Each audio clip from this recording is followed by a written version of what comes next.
भूल जाइए पुरानी बत्तीसी को, बत्तीसी निकालने बैठाने का टेंशन खत्म। अब फिक्स दांतों की बत्तीसी इम्प्लांट के द्वारा लगाते हैं डॉक्टर दिनेश गुजर। संपर्क करें गुजर dental clinic, Pandhana road, Khandwa. संघ की जिला बैठक हर महीने की 2 तारीख को होती है। उस बैठक में हमारे पूरे तहसीलों की जो समस्या आती है उसको लेकर हम कलेक्टर साहब से मिलते हैं, उनको ज्ञापन देते हैं। अभी फिलहाल वर्तमान में जो समस्या है कि मोहन सरकार ने वादा किया था 27 रुपये क्विंटल गेहूँ खरीदने का, वो वादा पूरा नहीं कर पा रहे। इसको लेकर उनको जगाने के लिए आए थे। दूसरा ये कि सरकार ने जो व्यापारियों पे स्टॉक लिमिट लगाई है, इससे किसानों का बहुत नुकसान हो रहा है। जब अडानी के साइलों में हजारों कुंटल गेहूं था, जब उसकी कीमत 40-45 रुपए मतलब किलो के भाव से जब आम उपभोक्ता को मिल रही थी, तब सरकार ने उस पर लिमिट नहीं करी।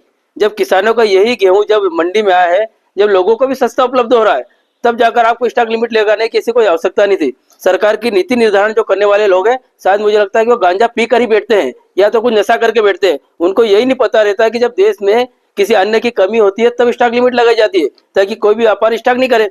अब जब किसानों के पास गेहूं आया है, उसमें स्टॉक लगाने जैसी ऐसी कोई समस्या नहीं है। सरकार ने तुरंत स्टॉक लिमिट को हटाना चाहिए ताकि किसानों को अच्छा गेहूं को भाव मिले, नहीं तो आने वाले समय में आंदोलन किए जाएंगे। ये तो सरकार को मेरी चेतावनी थी।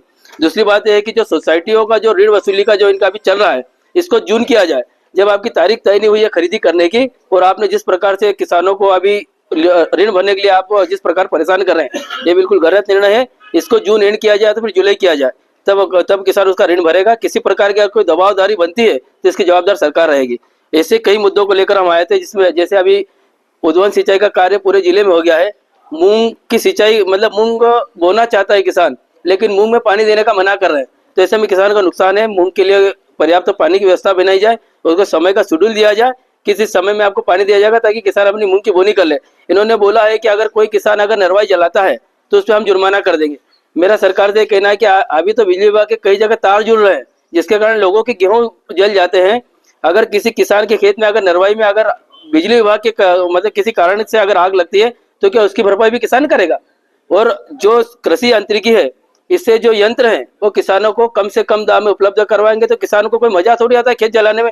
तो सरकार से मेरा निवेदन है कि कृषि यंत्र कम से कम भाव में किसान को उपलब्ध करवाए कृषि यांत्रिकी विभाग द्वारा, ताकि किसान अपने खेत तैयार करवा ले। ऐसे मुद्दों को लेकर हमारी जिला बैठक हुई थी, उसमें हम कलेक्टर साहब से मिलने आए थे। वो तो नहीं मिले, लेकिन हमने संबंधित अधिकारी को ज्ञापन देकर सारी समस्याएं बताई है। भूल जाइए पुरानी बत्तीसी को, बत्तीसी निकालने बैठाने का टेंशन खत्म। अब फिक्स दांतों की बत्तीसी इम्प्लांट के द्वारा लगाते हैं डॉक्टर दिनेश गुजर। संपर्क करें गुजर dental clinic, Pandhana road, Khandwa.